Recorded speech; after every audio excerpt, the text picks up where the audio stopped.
নমস্কার বন্ধুরা, পুতুল ভান্ডারের কিচেনে আপনাদের সবাইকে স্বাগত। এখন সজনে ডাঁটাগুলো একটু বেশ মোটা হয়ে গেছে। আর আজকে আমি যে রান্নাটা করব এরকম একটু মোটা মোটা ডাঁটা দিয়ে করলে এই রান্নাটা খেতে খুবই ভালো লাগে। প্রচণ্ড গরম পড়েছে, তাই সবাই চাইছি আমরা সামান্য তেল মশলা দিয়ে সুস্বাদু কিছু হালকা পাতলা রান্না করতে। তেমনই আজকে একটা রান্না আপনাদের সঙ্গে শেয়ার করব। তবে এই রান্নাটা একেবারেই নতুন নয়, খুব প্রচলিত একটা রান্না। তবে এক একজন তো এক একভাবে করেন, আমি যেভাবে রান্নাটা করছি সেই রান্নাটাই শেয়ার করছি। এইভাবে করে দেখবেন, হয়তো একটু অন্যরকম স্বাদ পাবেন। তো সমস্ত ডাঁটাগুলো একটু বেশ সাইজ করে কেটে নিয়েছি। আর শক্ত শক্ত যে সবুজ অংশগুলো ছিল সেগুলো একটু ছাড়িয়ে ভালো করে ফেলে দিচ্ছি। ডাঁটাগুলো কেটে নেওয়ার পরে খুব পরিষ্কার করে ধুয়ে একেবারে জলটা ঝরিয়ে রাখছি। খুব সহজ সাধারণভাবে রান্নাটা করব। একটা পেঁপের আমি অর্ধেকটা নিচ্ছি, অর্ধেকটা পেঁপেতে আজকে আমার রান্নাটা হয়ে যাবে। তা পেঁপেটার খোসাটাকে খুব ভালো করে ছাড়িয়ে নিতে হবে।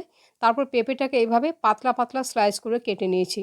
এভাবে পাতলা করে কাটলে ডাঁটা আর পেঁপেটা একসাথেই বেশ ভালোভাবে সেদ্ধ হয়ে যাবে। এখন শুকনো কড়াইয়ের মধ্যে একটা ভাজা মশলা তৈরি করে নিচ্ছি। চা চামচে হাফ চামচ পরিমাণে দিয়ে দিচ্ছি রাঁধুনি, আর ওই চা চামচে হাফ চামচ পরিমাণে দিয়ে দেবো পাঁচ ফোড়ন। কম আঁচে রাঁধুনি আর পাঁচ ফোড়নটাকে একটু বেশ ভালো করে নাড়াচাড়া করে নেবো, যাতে ফোড়নটা পুড়ে না যায় সেটার দিকেও খেয়াল রাখতে হবে। শুধু রাঁধুনি আর পাঁচ ফোড়ন আজকে আমার এই মশলা লাগবে, আর বিশেষ কোনো এতে মশলা লাগবে না। বেশ কিছুক্ষণ নাড়াচাড়া করে একটা বাটিতে মধ্যে তুলে রেখে দিয়েছি। টেবিল চামচে এক চামচ পরিমাণে দিয়ে দিলাম সর্ষের তেল। একটা শুকনো লঙ্কাকে দু টুকরো করে দিয়ে দিলাম। আবারও দিচ্ছি সামান্য একটু পাঁচ ফোড়ন, আর একটুখানি রাঁধুনি ফোড়নে দিয়ে দিচ্ছি। এই ফোড়নটাকে কয়েক সেকেন্ড একটু নাড়াচাড়া করে নেব। বেশ কিছুক্ষণ নাড়াচাড়া করে নিচ্ছি। এখন কেটে রাখা পেঁপেটা দিয়ে দিচ্ছি। আর এখানে আমি দিচ্ছি যেটা আজকে মূল উপকরণ, সেটা হচ্ছে উচ্ছে বা করলা। এখানে আমি দুটো উচ্ছে এভাবে গোল গোল করে কেটে নিয়েছি। উচ্ছেটা দিয়ে দিলাম, আর এখন কেটে রাখা ডাঁটাগুলো দিয়ে দিলাম। এখন এই সবজিগুলো নাড়াচাড়া করে একটু বেশ ভাজা ভাজা করে নিতে হবে।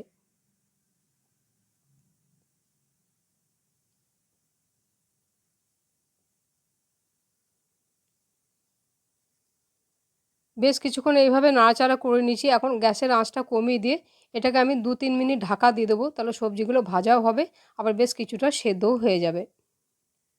প্রায় 3-4 মিনিট ঢাকা দিয়ে রেখেছিলাম কম আছে। এখন আমি ঢাকাটা খুলে নাড়াচাড়া করছি। সবজিগুলো বেশ হালকা হালকা ভাজা হয়ে এসছে। খুব বেশি কড়া করে ভাজবার দরকার নেই। গরমের দিনের এরকম সবজিগুলো যদি একটু হালকা করে ভেজে নেওয়া যায়, তাহলে এই রান্নাগুলো খেতে খুবই ভালো লাগে। উচ্ছে পেঁপে ডাঁটাটা বেশ হালকা হালকা ভাজা হয়ে এসছে। উচ্ছেগুলোর গায়ে বেশ একটু রং ধরে এসছে। এর থেকে আর বেশি ভেজে নেওয়ার দরকার নেই। যখন সবজিগুলো এরকম ভাজা হয়ে যাবে, এখন এখানে আমি দিয়ে দিচ্ছি খুব সামান্য পরিমাণে একটুখানি আদা বাটা। আর দিয়ে দিচ্ছি এখানে পরিমাণ বুঝে, এই সবজির পরিমাণ বুঝে নুন দিয়ে দিচ্ছি। আর দিয়ে দিচ্ছি চা চামচে হাফ চামচ পরিমাণে হলুদের গুঁড়ো। সামান্য পরিমাণে একটু জল দেব, তাহলে আদা বাটাটা পুড়ে যাবে না। এখন এটাকে দিয়ে একটু ভালো করে কষিয়ে নেব। রান্নাটা আপনারা কোথা থেকে দেখছেন আমাকে একটা কমেন্ট করে জানাবেন। ভালো লাগলে আমার চ্যানেলটিকে সাবস্ক্রাইব করে রাখবেন। বেশ কিছুক্ষণ এভাবে নাড়াচাড়া করে নিচ্ছি। আবারও এটাকে কম আছে 2-3 মিনিট ঢাকা দিয়ে রাখবো, যাতে সবজিগুলো ভালোভাবে সেদ্ধ হয়ে যায়। প্রেসার কুকারের ঢাকনাটা এখন আমি খুলে দিচ্ছি। 4 কাপের 1 কাপ পরিমাণে কাঁচা মুগ ডাল। মুগ ডালটা কিন্তু কোনো রকম আমি ভাজিনি। কাঁচা মুগ ডালটাকে পরিমাণ মতো নুন দিয়ে হালকা এরকম দানা দানা করে সেদ্ধ করে নিয়েছি, একেবারে কিন্তু গলিয়ে দিইনি। এখন এটাকে হাতার পিছনটা দিয়ে একবার এটাকে হালকা করে একটু ঘেঁটে দিচ্ছি। এদিকে এটা আমি কম আঁচে প্রায় 4-5 মিনিট বসিয়ে রেখেছিলাম, বেশি জল দিইনি এতে। এখন একবার নাড়াচাড়া করে দেখে নেবো যে সবজিগুলো ঠিকমতো সেদ্ধ হয়েছে কিনা। পেঁপেগুলো খুব পাতলা করে কেটেছিলাম, পেঁপেটা ভালো সেদ্ধ হয়ে গেছে। আর সজনের ডাঁটাটা দেখে নিচ্ছি, সজনের ডাঁটাটাও ভালো সেদ্ধ হয়ে গেছে। আবার একটু এটাকে ফোটাবো, তা ভালোভাবে এটা সেদ্ধ হয়ে যাবে। সমস্ত কিছু একবার ভালোভাবে এটাকে নাড়াচাড়া করে দিলাম। এখন যে ডালটা আমি সেদ্ধ করে রাখলাম, সে সেদ্ধ করে রাখা মুগের ডালটা দিয়ে দিচ্ছি। যেরকম আপনারা পাতলা রাখতে চাইবেন সেই পরিমাণ বুঝে আমি গরম জল দিয়ে দিলাম। আমি খুব বেশি ডালটা মোটা করব না, একটু পাতলা করব। এরকমভাবে এই মুগ ডাল দিয়ে উচ্ছে দিয়ে করলে পাতলা করে এই ডালটা ভাত দিয়ে মেখে খুব ভালো লাগে খেতে। ভালোভাবে এটাকে নাড়াচাড়া করে দিচ্ছি। এখন এখানে আমি দিয়ে দেবো একটা চেরা কাঁচা লঙ্কা দিয়ে দিচ্ছি। খুব বেশি এটা ঝাল করব না, কাঁচা লঙ্কা দিয়ে কম আছে এটাকে ঢাকা দিয়ে আবারও 5 মিনিটের জন্য রান্নাটা হতে দেবো।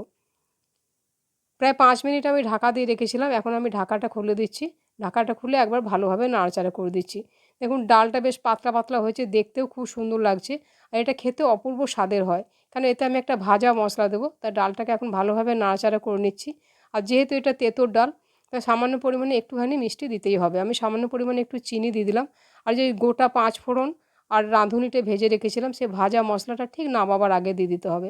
এইভাবে রাঁধুনি আর 5 ফোড়ন ভাজা দিয়ে তেঁতুল ডালটা একদিন করে খেয়ে দেখবেন। আশা করছি খাওয়ার পর আপনাদের খুব ভালো লাগবে। রান্নাটা দেখার পর একটা লাইক শেয়ার কমেন্ট করতে ভুলবেন না। চ্যানেলটিকে সাবস্ক্রাইব করে নেওয়ারও অনুরোধ জানালাম। তাহলে আবার অন্য কোনো দিন দেখা হবে অন্য কোনো রেসিপিতে। সবাই ভালো থাকবেন। নমস্কার।